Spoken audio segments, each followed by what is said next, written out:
ఏడవ స్థలము. యేసు ప్రభువు రెండవసారి శిలువ భారం మోయలేక నేలకూలుట.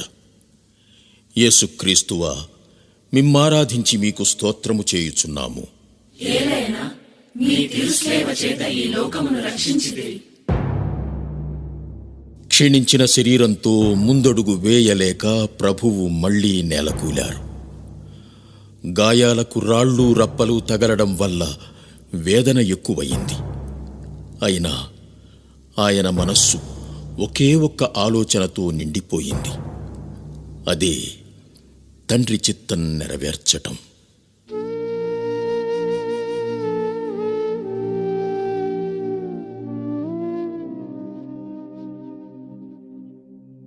మా పాపభారం మోయలేక పడిపోయిన యేసువా, నిన్ను ఈ విధంగా నేలకూల్చింది మా పాపములే. పలుమారులు మేము పాపంలో పడి మా స్వశక్తితో లేవాలని ప్రయత్నిస్తున్నాం, కానీ లేవలేకపోతున్నాం. నీ సహాయాన్ని కోరడం మాత్రం మర్చిపోతున్నాం.